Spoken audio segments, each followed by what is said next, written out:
welcome to Novels and Noise. We will be speed reading A Farewell to Arms for everyone who didn't get a chance to read it. Let's get into it. Alright, so setting. This book is set on the Italian front of World War I, and we're going to break it down into 5 different books, which Ernest Hemingway already did, and we're just going to talk about each book individually. So let's start with the characters that are introduced in the first book. The first character introduced is Lieutenant Frederick Henry, and he's sort of our he's not sort of our protagonist, he's our protagonist. He's a bit of an aloof character. He's not very opinionated. He's an American, and he's an ambulance driver for the Italian army, and the only reason he ever really gives for being an ambulance driver is that, you know, someone says, why are you here? Why are you fighting in the Italian army? And he says, oh, I was in Italy, and I spoke Italian, and the war broke out.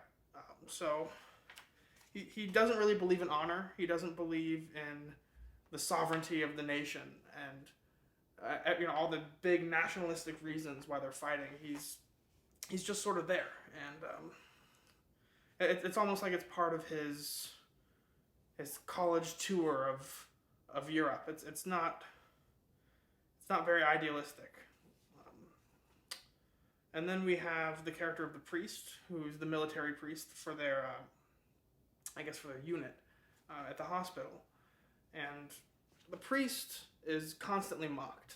No one respects him. No one pays him the time of day. He's only a joke. You know, all these people are at war, and they've been at war for a while now. And the thought of him, you know, telling them how it is seems ridiculous to them, because how could anything be good in a time so bad? And the priest at the beginning of the book is really losing a lot of hope.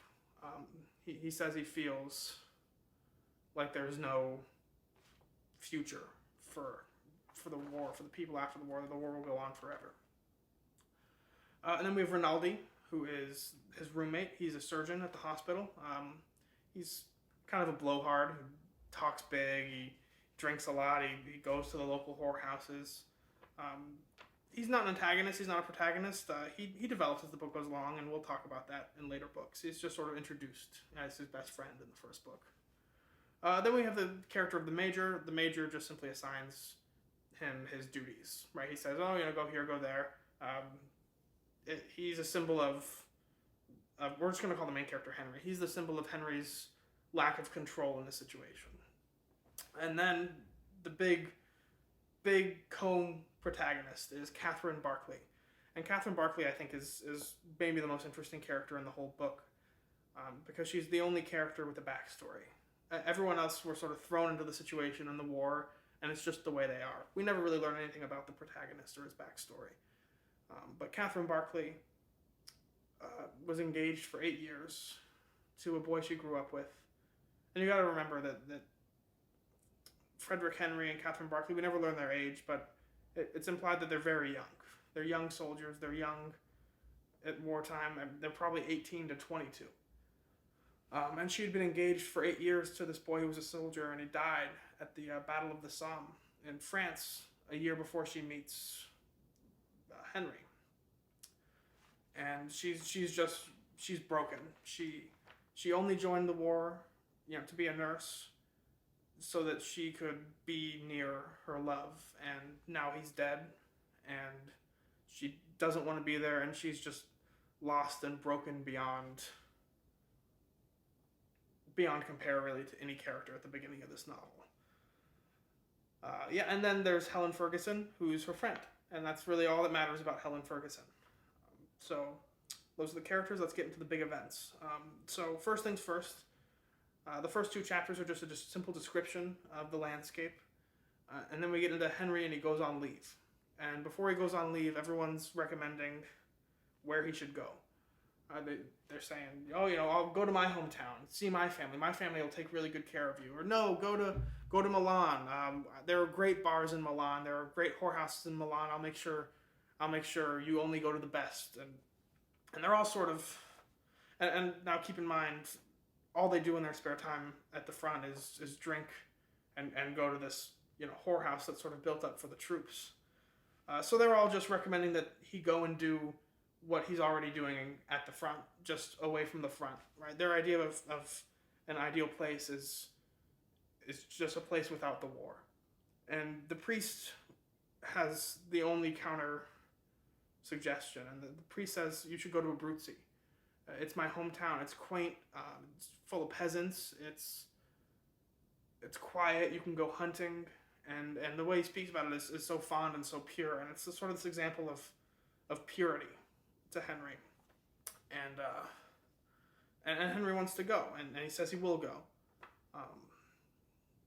and then the next chapter we actually never see him go on leave. He comes back from leave, says where he went, and he never went to Abruzzi, and that's sort of the first theme in the book of him not doing what he wanted to do, not being the person that he wanted to be, which is kind of a major theme throughout the book. And it disappoints the priest, but it makes Henry reflect on who he is as a person, and I think it's one of the first things that makes him start to change. We'll start moving a little faster. Next, what happens is Rinaldi introduces him to Catherine. Catherine just came to the front. She wasn't here before. He went to leave. Catherine came as a nurse, and Rinaldi thinks that he is in love with Catherine Barclay. He's like, I'm going to marry her. Oh, she's great. She's great. And the first thing he does when he comes back is he goes and he introduces Henry to Catherine, and Catherine and Henry promptly fall in love. Or not quite fall in love, but promptly fall into infatuation and start playing these love games. These kind of games that you might play when you're in high school. Of like, oh, do you really love me? Oh, say that you love me. Oh, tell me that you'll love me forever. Tell me that this will all be over and that we'll go on and live happily ever after. And really, it's just a distraction, and it's just empty. And Catherine is so broken. She's saying things like, just promise you won't hurt me. Just please, God, don't hurt me. And she attaches to him in a way that, like, if I had a friend and this girl was saying things that Catherine was saying, I'd be like, hey, get out of there. Like, this is crazy. It's things like, oh, I want to be you. I don't want there to be any me. I just want there to be you, and I'll do whatever makes you happy. Which is this real, especially now today, the way we see female characters in books and in movies. She's not a modern woman, at this point. But we have to realize that she's just broken, and that she's desperate, and that she's got nothing at all. So that's where she starts. She starts broken and desperate, and she needs him, and he's just kind of playing the game. This is just better than going to the whorehouse for him. He'd rather be with Catherine Barclay and feel good about himself than go off finagling with other women that only last a night. But it starts to bloom. It certainly starts to bloom. Henry goes to the front, the very front. He's pulled back from the front. He's an ambulance driver. His job is to just shuttle people who are injured. And while he's up at the front, he gets hit by a mortar, and it destroys his legs and gives him a pretty big head wound. He gets a bump on his head that never goes away. And my cat has come to say hello. He gets injured, and wow, that was distracting, wasn't it? We're going to get right back into it. He gets injured and brought back to the hospital. He's going to be okay. He's going to live. They're going to give him the Silver Medal of Valor, which is unheard of for an American in the Italian military.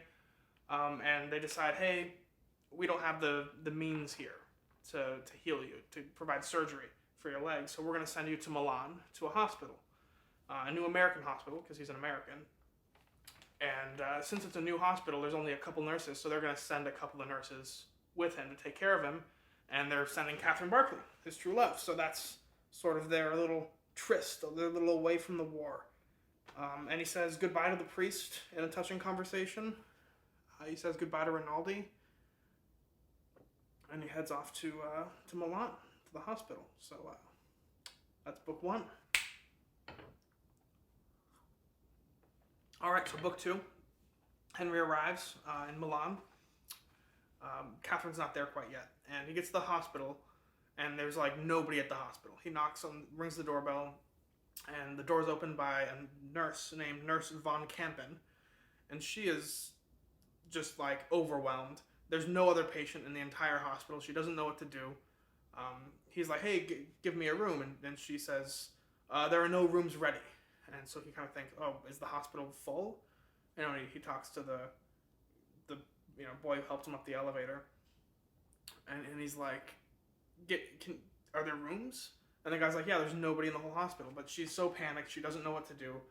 And so this is sort of away from the war and the panic that these people have when actual danger and actual, injured people come into this hospital. They're just completely unprepared for him. And he comes in, and they eventually get settled, and he meets a nurse, Nurse Gage, who he becomes friends with. And then the doctor comes in, and he brings like 4 other doctors. And they're all talking about like, "Oh, well, what should we do? What should we do?" And there's a line about, it's sort of, I think, a critique of the medical community, which Hemingway had a lot of health issues and dealt with a lot. He says, if ever a doctor brings in, more doctors for consultations because that doctor isn't confident, doesn't know what he's doing. And so they go, "Oh yeah," and they all talk, and they all are talking to each other and making themselves feel smart, and they go, "Oh, and yeah, I think we'll wait 6 months and then we'll perform surgery." It's like 6 months. Like, I can't wait 6 months. Like, and bring in another doctor for a consultation. And then we get Dr. Valentini, which is maybe my favorite name in the entire book. Dr. Valentini. Dr. Valentini comes in, and he says, "Oh, and the other thing is that first doctor," he goes, "Oh, have a drink with me." And the doctor goes, "Oh, no, I don't drink." Drinking is a big, big theme in this book.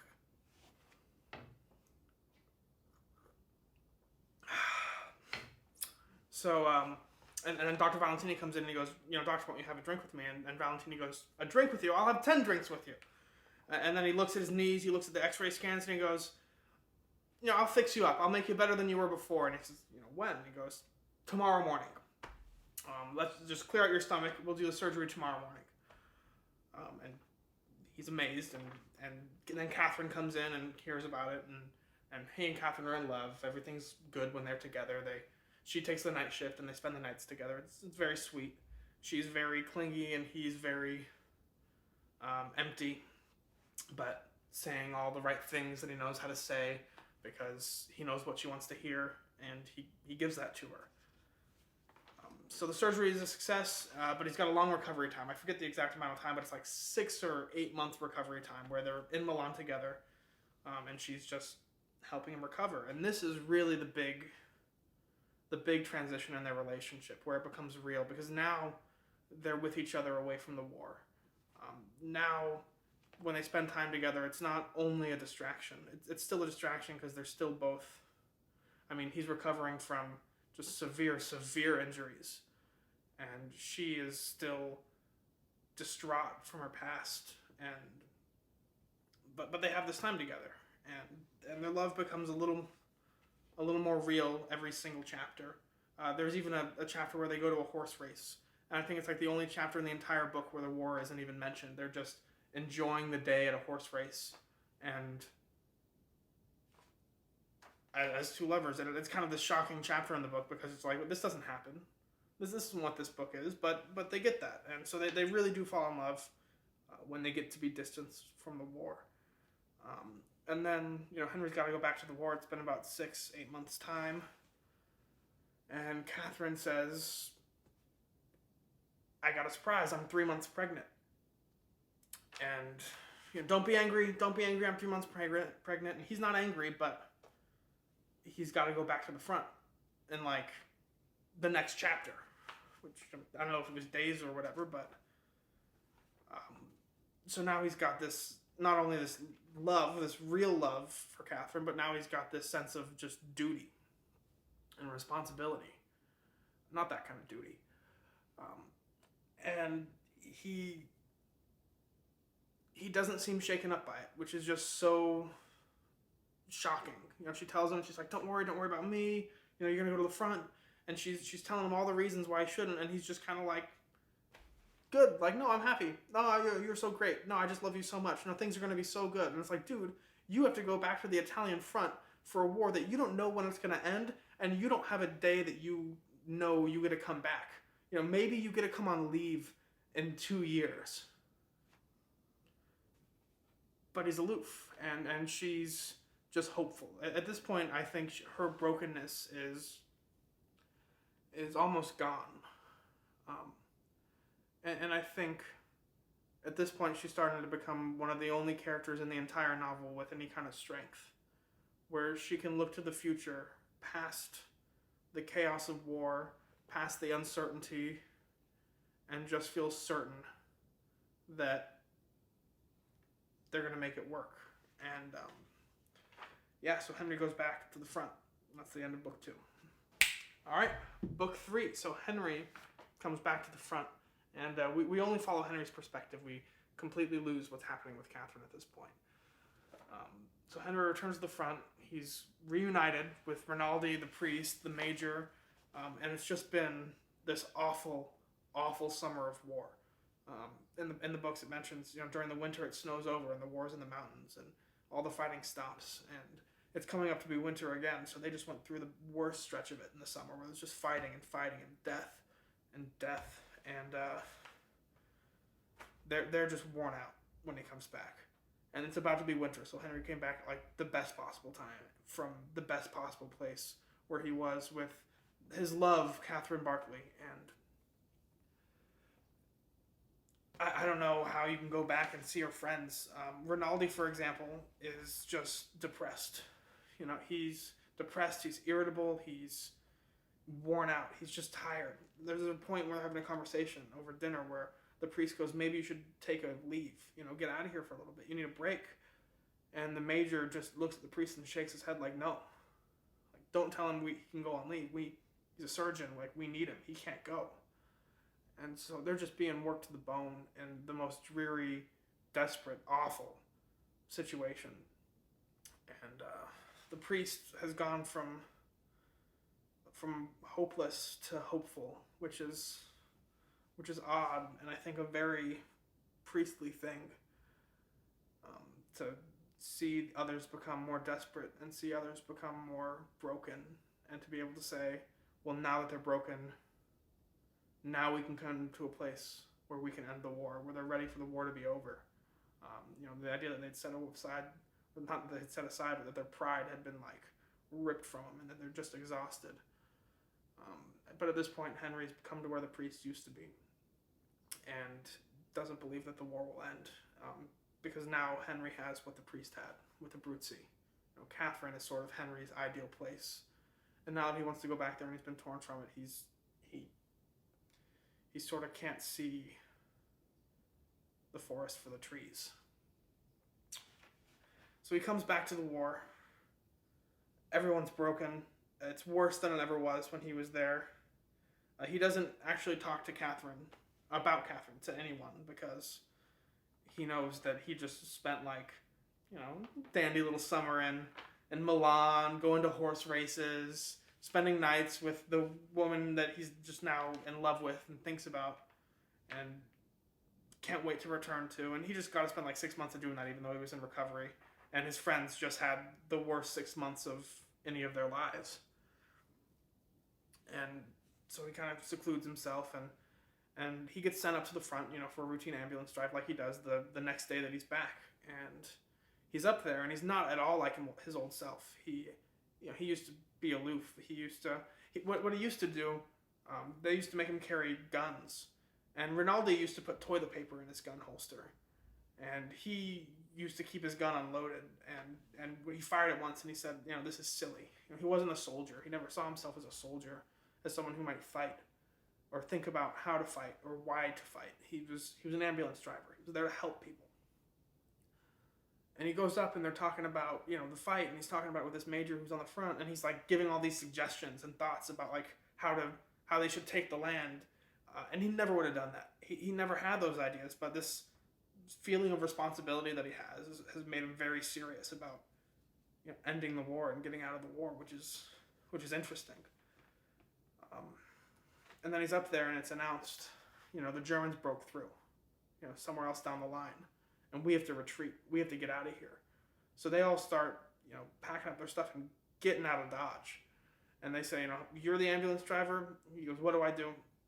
he says, go back to the hospital, grab equipment, and then take all the ambulances, and take a couple people with you, and take all the ambulances up to this town that we're retreating to. I forget the name. So they go, they get all the stuff. He's with 4 people now. There's 4 of them. He's with 3 other people. They go back to the hospital. They eat. They rest, and they start to travel. And they start to travel this town, and they get to the road that takes them there, and it's just like the worst traffic you've ever seen. Like you know how angry you get and how frustrated you get when it's just like you've been stopped in the same spot for 10 minutes. It was that. It was this single road with carriages drawn by horses from the peasants who still lived in the town, to all these cars that were, I'm sure, breaking down and getting stuck in the mud because it's just raining, downpouring. And that's another thing. The rain is a big symbol of stress in this book. Catherine at one point says she's afraid of the rain. And so it's raining, and it's blustering, and it's a storm, and it's awful, and he's starting to panic because the Germans broke through, like they're coming behind us. And so he's like, you know what, I don't know the back roads. I've never driven on the back roads, but I know that there are all these little back roads and farm roads, and we're going to take those, and we're going to get to the town that way. And really for no good reason. It's just a panic decision of like, we need to get there. And he makes this rash decision. And so he takes these people with him, and at this point, these 2 girls who were walking along got into one of the ambulances, and these 2 engineers got into the ambulances, and so they're with him now. And so they're traveling. They don't really know where they're going, and it's dark. It's night. It's raining, and one of the ambulances gets stuck. Okay. And they're trying to pull it out, and it's not happening. Nothing's working. It's stuck. They're gonna have to leave it behind. But Henry is obsessed with getting it out. And the 2 engineers who they picked up, who I don't know if they were from the Croatian military or what, but they weren't actually subordinates of Henry, who was a lieutenant. They were, allies. And they start walking. They're just like, we're not waiting. We're gonna start walking there. And Henry just panics and is angry. And before there was a conversation with the priest where he said, I'm not really a lieutenant. Like, I'm an officer, but I'm not really an officer. I'm a soldier, but I'm not really a soldier. Same with the priest. And he pulls rank on him, and he goes, I'm a lieutenant. You have to listen to me. And they just keep walking, and he pulls out his pistol and he starts shooting at him, defying all the logic, all the peaceful demeanor, all the characteristics that Henry had throughout the book. And he shoots one of them, and he hits him. Doesn't kill him, but one of the other men with him from the Italian army that he knew went over and shoots the guy in the head, and they kill him. And then they can't get the ambulance out, so they proceed to walk. So, what was that for? But a decision made out of panic in the midst of chaos. And that's what continues to happen, is these decisions in panic in the midst of chaos that destroy them, because, the Germans are coming, and they're this sort of unforeseen force. They're not really even the antagonist. The antagonist is the chaos of war and the dreary, dire circumstance. Because what happens then is as they're traveling through the woods, they sent the 2 girls off somewhere they thought they'd be safe, and then kept traveling onto the town. And they're approaching an Italian line, and the Italians, which, remember, they're Italian, they're part of the Italian army, shoots one of them through the head and kills him because they're afraid of anything. They'll shoot anything that's moving coming out of those woods, And so they're killed by their own men. So first, what happens is he just panics and is angry and shoots the engineer for no reason. And then the troops, the line, are panicked, and they shoot his friend for no reason. And then they go to this barn. So now he's walking to this barn with these 2 guys. And, they get there, and they're eating. And one comes back with cheese and wine, and the other doesn't come back. And Henry goes, where is he? What's up? And he says, he left. He's like, what do you mean? He goes, he went to the Germans. He went to give himself up. What happened is he'd rather succumb to, it's sort of like the enemy. The snake showed its head, and he just let it bite him, and just gave up. He wasn't willing to run. And the other guy and Henry are talking, and he says, was he married? And he's like, no. And he's like, well, was he religious? He goes, no. He goes, what did he believe in? And he was like, he was just kind of here. And that's a little bit of what Henry used to be. And I think there's a reflection there in what he used to be compared to what he is now, which is panicked, but he's panicked with the direction of escape and survival so that he can go on to be with Catherine. And so the other two move on, and they see the Germans are there, when they're crossing this bridge.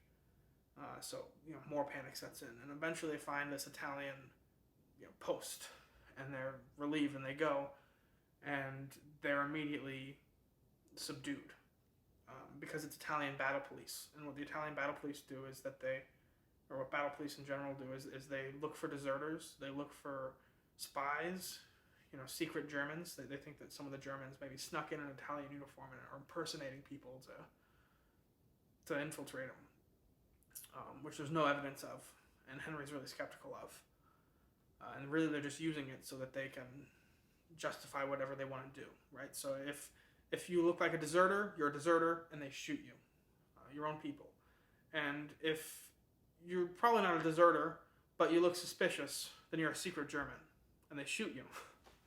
So you go on a line and they interview you, and you always get the job. They're always going to shoot you. So Henry realizes this after the first guy gets interviewed and shot, and they're interviewing the next guy, and Henry's kind of coming up next. And he just jumps. There's a river nearby behind him. And remember, it's just downpouring. It's raining like crazy. And so the river's just overflowing and rapid. And Henry jumps into the river to escape. And knowing that, there's a good chance that he dies in the river. But, 100% death by battle police, or 90% death of jumping in a river, he goes for the river. And now he can't go back to the Italians. Right, because they have his papers, or they have his friend who will give Henry's information up to save himself. So Henry's in the river, and he's not even thinking. He's just like, I got to get out of this river. So he grabs onto a piece of driftwood basically, and stays afloat for a while. Manages to way down the river, just crawl his way out. And gosh, now what? You can't go towards the Germans. You can't go towards the Italians. You're kind of dead either way. And he makes his way to a railroad, just hiking. And at this point, he's starving and thirsty, and it's been hours and hours in the night in the rain, soaking wet with wet boots. And he manages to get on this train, kind of like hobo jump on this train, and he's escaping to Catherine. And wow, pretty amazing that it worked, pretty surprising that it worked, but now he's on his way to Milan, and he's a deserter. And he feels guilty as a deserter, but it's an interesting situation. I mean, would you feel guilty if you were a deserter, but you were only a deserter because your own people, your own forces were going to shoot you unrighteously? So he's wrestling with this kind of guilt, but ultimately he'd rather be with Catherine, and that's where he's going. So on to book 4. So book 4, now he's going back to Milan, and Catherine is not in Milan. She's in Stresa, so he goes to Stresa. I don't really understand why that had to happen. But so he's in Stresa, and he reunites with Catherine, and Catherine's there with Ferguson, Nurse Ferguson. It's really weird calling her just Ferguson. And they're happy, and they're so glad to be reunited, but he's on the lam, and the police will be after him. If word gets out that there's even a lieutenant there and he's not supposed to be there, he's arrested and then shot. Right? He's dead. So he stays in the hotel. They're planning on where they're going to go. They think the plan is Stresa is on, the ocean side or lake side, and they're going to just row a boat to Switzerland. And they're going to get into Switzerland. Things are going to be honky-dory because then the Italian military can't get them. They have I don't know, it's not diplomatic immunity, but they're safe. Whatever that is. Whatever. And so they're in this hotel, and they're having a good time, and not too much really happens, actually, in book 4, except for them kind of enjoying themselves. And then Count Meze is this character who's a bit of an odd character. He's 94 years old. He was an Italian and an Austrian diplomat, which means he's kind of got old connections with both sides, and he's lively. Like, you think a 94-year-old is just like decrepit and barely can talk, but he's really a good orator. His like birthday parties are the big event of the year, and he wants to play pool with Henry really bad. They had met each other before when Henry was in Milan, probably on leave, and they have this great conversation about wisdom, and Count Meze kind of goes, he goes, oh, you're so wise, and he goes, I'm not wise, I'm old, to old men, wisdom is being careful, and that's a foolish wisdom. And then he's like, oh, I don't know so much about that. And then they keep talking, and he says something else wise, and he goes, I thought you weren't wise. And he says, that's not wisdom, that's cynicism. He says, being careful, being cynical, it's a very unattractive kind of wisdom.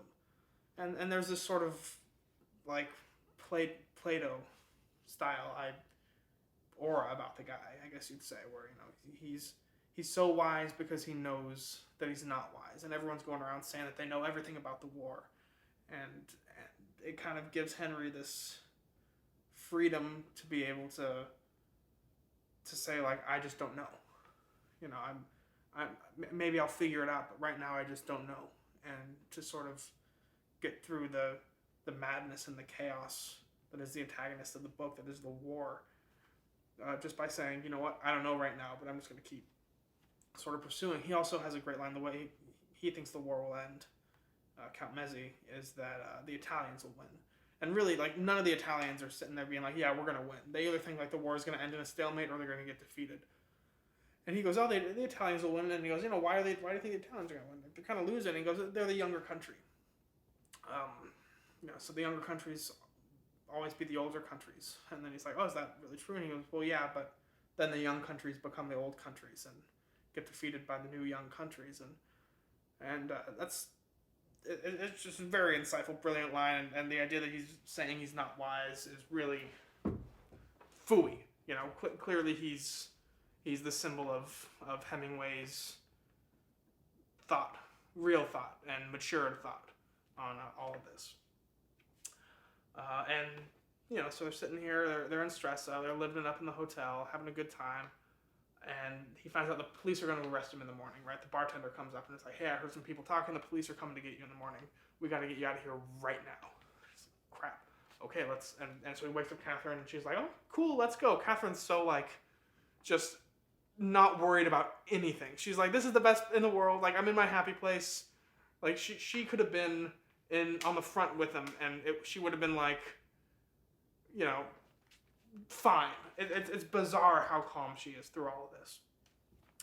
And it's strength, I think. So they go, and the bartender takes them to his boat, and he's like, you're gonna row this boat to Switzerland tonight. And it's storming. It's like the end of a storm, but it's raining hard, and wind is strong, and it's just barely passable. Like, there's a good chance they're going to drown. Probably a better than a good chance. They're going to drown. So they thank him, and they get on this boat, and they go.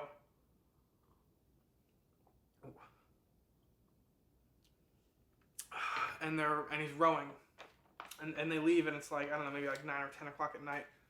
And the bartender goes, yeah, if you row all night, you'll get there at like 7 or 8 in the morning. I would not make it. I would die. I would drown in that lake. I would not get that's insane. That's like 9 or 10 hours of rowing through the night when you've had no sleep and nothing to eat. And you're gonna die.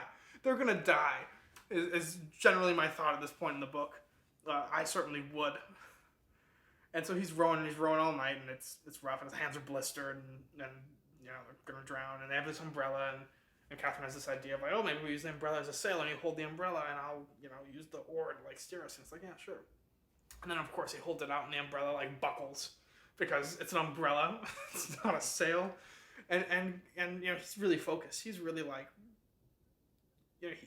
he's serious. This is serious. This is as serious as it gets. Their life is on the line right now. And the umbrella buckles, and she just laughs, which is crazy. You're in the most uncomfortable, dangerous, like wretched situation where if you get too close, like the guard might see you and you're dead. You get too out in the middle, you're gonna lose your way. You're dead.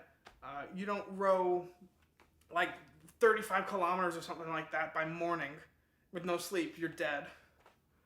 And the umbrella breaks, and she just starts laughing at how silly it looked. And she's so comfortable. She's so... she's so above the chaos and the danger. And she's not stupid. She's not delusional. She's not crazy. She's calm. And she's happy. And this is where she's wanted to be. They've wanted to be together, and she's really living in that. And I think that's actually what really makes her the strongest character is that scene right there. Just because this whole book is just about chaos and the way people are responding to this war and this oppression and this chaos, as I've been saying. And she's the only one to really just, when she gets somewhere that she's happy, just recognizes it and enjoys it. And it's and they get there, right? And in the morning, they barely make it, but they make it to Switzerland. And that is the end of book 4. Let's go to book 5. So they're in Switzerland now. And what happens now? They're just happy. Like, they're just beaming, right? So they get there, and they get arrested the first day. But they're not even worried about it because they have passports, and they're an American and British citizen. So they give them visas, and it's good to go, and they're living in Switzerland now. So what do they do? I mean, she's pregnant, right? She's at this point probably like 4 to 5 months pregnant. So they go up to this little town, and they get a little... It's kind of like the way the priest described Abruzzi, actually. It was the way this little town in the mountain is. There's snow, and they live upstairs in this little wooden house with this other family, and they just spend all their time together. And they're happy, and they play games, they take walks. The war is just a million miles away. It's not on their mind. Henry, was guilty about being a deserter, but at this point, he's so just full and happy that it doesn't seem like it weighs on him even a little bit. And she is the best she has been. Early in the book we talked about how she was just like a wreck and a mess, and was saying all these things that were like, dude, you crazy. Like, she was just crazy, and she's not. She's really good. I mean, they're still young, and they just escaped from the war, so they're really sappy sometimes, but we really get to see her thrive, I think, and it's really great. This is such a happy time. It's like the first time in the book where it's like happy. Like there was a time in Milan where like, oh, this is really nice, this is really sweet, they're together, yay. But at that point, like, he has to go back to the front, and she's pregnant, so there's this sense of like, oh my god, what's gonna happen? And now it's not a sense of like, oh my god, what's gonna happen? It's the sense of like, oh yay, like, what's gonna happen? Like, it's good things from here. Like, they can go anywhere, they can do anything, and they're just happy, and they're planning their future together. So she, they live for 4 or 5 months. They must be there. And still just as happy as they were, and she goes into labor, and it's they're excited, and she's excited. She's not afraid. She keeps saying like, I'm not worried at all. This is part of it. And what she's mainly worried about is she's like, the baby's not gonna come between us, right? Like it's gonna be okay, right? The baby's not gonna like make you love me less, and so she's really still thinking about him, and he's really just still thinking about her. The baby is almost secondary, which is odd. They're really, really obsessed with each other, and the baby's this nice thing that they'll have together, but it's not like what you think of when someone's having a baby and they're like, we're gonna bring this baby into this world, and we're gonna love it more than anything. It'll mean more to us than anything. We'll do anything for it. They're still kind of obsessed with each other, and the baby's just happening. So they get to the hospital, and she goes into labor, and it's not going well. She needs a C-section. So he's panicking. She's worried she's like gonna die. They have her on gas, right, to like numb the pain, and it's making her all loopy. And she's talking about she's worried she's gonna die, and then oh no, I'm not gonna die. Oh, I'll never die. I'll come back to you. All this loopy stuff, and he's freaking out. So he goes, he has lunch in the cafe while she's getting everything done. He comes back as the baby's being taken out, and he sees the baby, and his description of it is like the worst. He's like, it looks like a skinned rabbit with the face of an old man, and not in a way that was like endearing. He's like, oh, it's like, oh, look. He's just like, they brought something out that looked like a skinned rabbit, and then he's like, oh, it was my baby. And he looked at it and he was like, oh, whatever, it's fine. And he goes to see Catherine. He doesn't. They're like, don't you feel glad to be a father? And he's like, no, it almost killed his mother. So he goes in to see Catherine, and they talk for a little bit, and he goes, oh, it's a boy. Like, yay, it's a boy.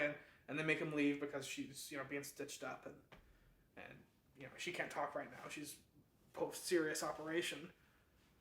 And so he leaves, and they go, I thought you knew. The baby's dead.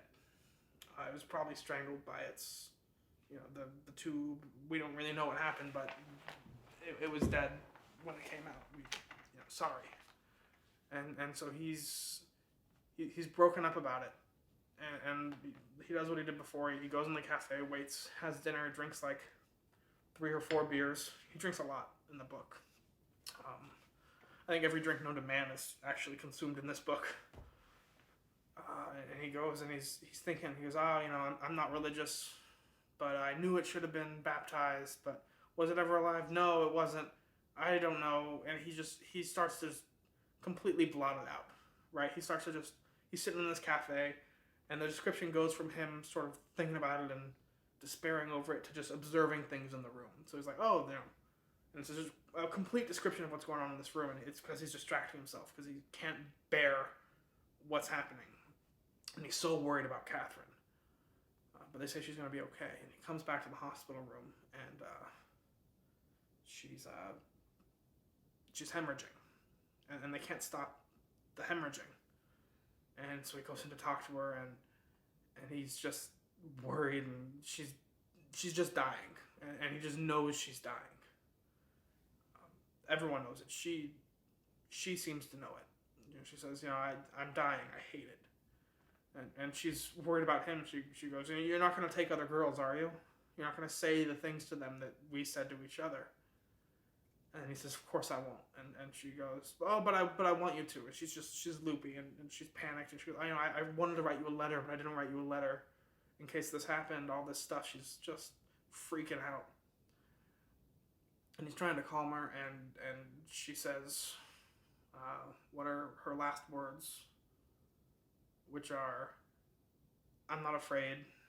It's all just some wicked or nasty trick. And then he has to leave the room. She becomes unconscious. He comes back into the room and waits with her until she dies. And then, let me grab my book real quick. I want to just read this last line. So he walks back into the room. The nurses say, you can't come in yet. And he says, yes, I can. Get out. I'm going in the room. So he kicks out the nurses, goes into the room, and then I'll just read that whole bit to you. You can't come in now, one of the nurses said. Yes, I can, I said. You can't come in yet. You get out. The other one too. But after I'd got them out and shut the door and turned off the light, it wasn't any good. It was like saying goodbye to a statue. After a while, I went out, left the hospital, and walked back to the hotel in the rain. And that is the end of the book. If you want to hear more about it and talk about it and what on earth that means, come watch Novels and Noise. Not the summary, the actual book club. it'll, I don't know, maybe appear above my head or next to me or somewhere. Like and subscribe.